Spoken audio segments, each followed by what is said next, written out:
होर्मुज की खाड़ी, यहाँ तनाव हमेशा बना रहता है और इसी बीच ईरान ने एक नई वॉरबोट उतारी है जिसके बारे में दावे सच कहूं तो काफी चौंकाने वाले हैं। नाम है इसका हैदर 110। तो आज हम इसी की पड़ताल करेंगे और देखेंगे कि इन दावों में आखिर दम कितना है। तो देखिए, दावा क्या किया जा रहा है। ईरानी मीडिया इसे दुनिया की सबसे शक्तिशाली और सबसे तेज वॉरबोट बता रहा है, मतलब सबसे पावरफुल और सबसे फास्ट। ये कोई छोटा मोटा दावा नहीं है और यही हमारी आज की कहानी का सेंटर पॉइंट है। तो सवाल सीधा सा है, क्या ये सच है? क्या ये हकीकत है या फिर सिर्फ प्रोपोगेंडा, मतलब बढ़ा चढ़ाकर बताई गई बात? चलिए इसी सवाल का जवाब ढूंढते हैं। तो चलिए शुरू करते हैं इसके सबसे बड़े और कह सकते हैं सबसे आसानी से जांचे जा सकने वाले दावे से, और वो है इसकी स्पीड, इसकी रफ्तार।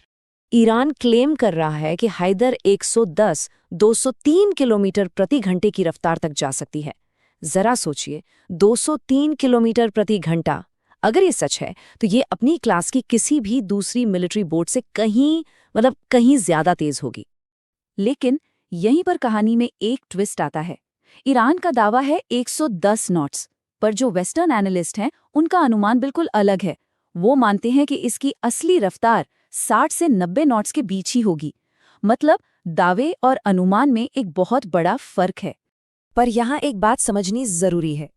चलिए मान लेते हैं कि 203 किलोमीटर प्रति घंटे वाला दावा थोड़ा बढ़ा चढ़ाकर किया गया है, लेकिन जो कम वाला अनुमान है यानी करीब 167 किलोमीटर प्रति घंटा, वो भी नेवल स्टैंडर्ड्स के हिसाब से बहुत बहुत ज्यादा तेज है। मतलब ये बोट चाहे जितनी भी तेज हो, एक सीरियस थ्रेट तो है ही। तो अब इसकी अकेली स्पीड से हटकर थोड़ा आगे बढ़ते हैं और ये समझने की कोशिश करते हैं कि ईरान की पूरी नेवल स्ट्रैटेजी में इसका असली रोल क्या है। देखिए, हैदर 110 की असली ताकत अकेले लड़ने में नहीं है, बल्कि स्वॉर्म टैक्टिक्स में है, यानी झुंड में हमला करना। ईरान जानता है कि वो बड़ी बड़ी नौसेनाओं से आमने सामने नहीं लड़ सकता, तो वो उन्हें झुंड में घेर कर परेशान करने की रणनीति अपनाता है। अब ये काम कैसे करता है, जरा सोच कर देखिए।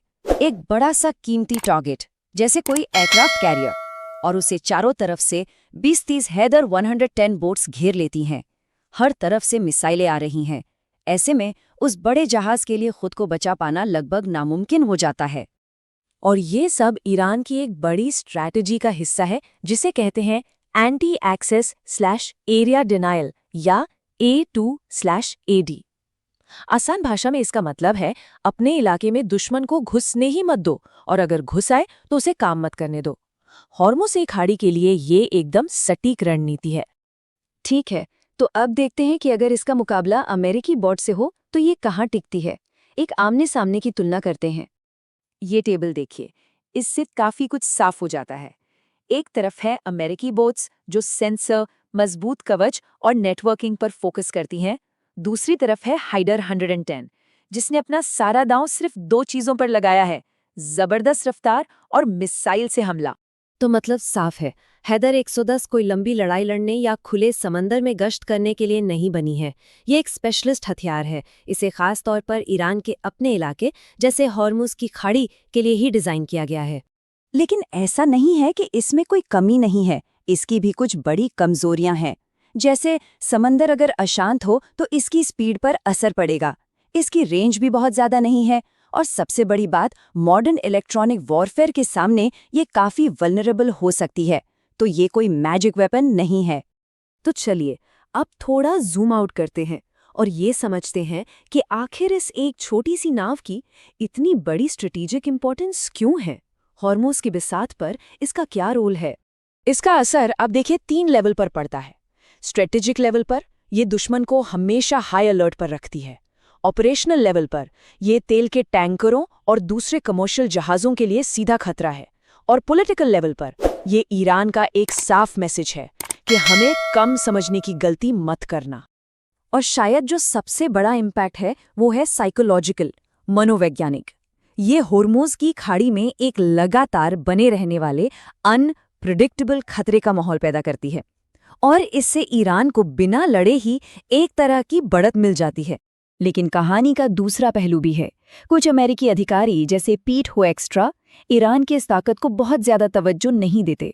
उनका मानना है कि भाई एक स्पीड बोट और एक बंदूक लेकर तो कोई भी जहाज पकड़ सकता है, इसमें क्या बड़ी बात है।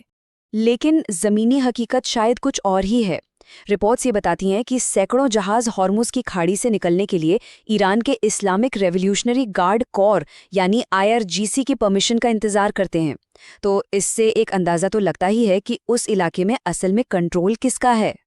तो घूम फिर कर हम वापस उसी सवाल पर आ जाते हैं, क्या हाइदर 110 सिर्फ एक तेज रफ्तार वाली नाव है, या फिर ये एक ऐसा स्ट्रेटेजिक दाव है जो हॉर्मुज में गेम के सारे नियम बदल रहा है?